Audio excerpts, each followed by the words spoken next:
নমস্কার বন্ধুরা, সামনে আসতে চলেছে রথযাত্রা। বাঙালিরা বছরভর নানান উৎসবে মেতে থাকেন। কিছুদিন আগেই পালিত হয়েছে জগন্নাথ মহাপ্রভুর স্নানযাত্রা উৎসব।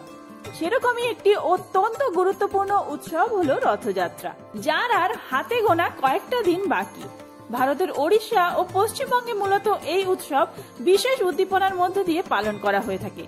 তাই আজকের ভিডিওতে আমরা জেনে নেব 2024 সালে রথযাত্রা কবে পড়েছে, পঞ্জিকা মতে রথযাত্রার সঠিক সময়সূচি, উল্টো রথযাত্রা কবে পড়েছে।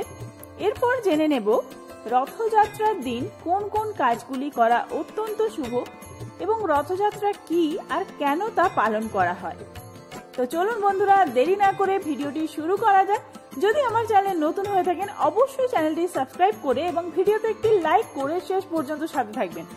আশা করি ভিডিওটি আপনাদের জন্য খুবই হেল্পফুল হবে। রথযাত্রার পুণ্য লগ্নে জগন্নাথ মহাপ্রভুর আশীর্বাদ পেতে কমেন্ট বক্সে লিখুন জয় জগন্নাথ। শুভ রথযাত্রা প্রত্যেককে। প্রথমেই আমরা জেনে নেব 2024 সালে রথযাত্রা কবে পড়েছে। 7 জুলাই রবিবার পালিত হবে রথযাত্রা। প্রতি বছর আষাঢ় মাসের দ্বিতীয়া তিথিতে রথযাত্রা উৎসব পালন করা হয়। এই বছর দ্বিতীয়া তিথি শুরু হচ্ছে 6 জুলাই 2024, বাংলার 21শে আষাঢ় শনিবার রাত্রি অর্থাৎ ভোর রাত 4:20 এবং এই দ্বিতীয়া তিথি শেষ হচ্ছে 7 জুলাই 22শে আষাঢ় 1431 বঙ্গাব্দে রবিবার রাত্রি 4:31। লোকমুখে শোনা যায় শুক্লপক্ষের দ্বিতীয়া তিথিতে রথে চড়ে দাদা বলরাম ও বোন সুভদ্রাকে দেখতে যান জগন্নাথ দেব।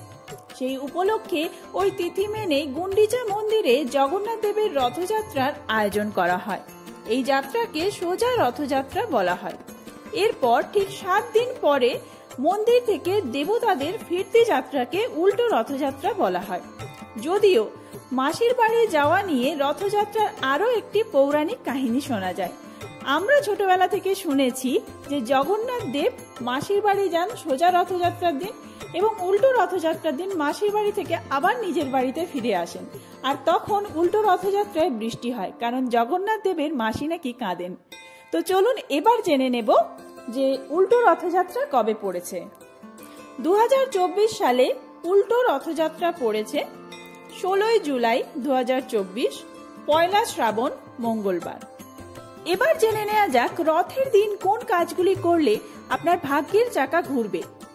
রথের দিন জগন্নাথ দেব, বলরাম দেব ও সুভদ্রা দেবীর মূর্তিতে তুলসী ও গোলাপের মালা দিন এবং তার সঙ্গে একটি গোটা ফল রাখুন ভগবানের সামনে।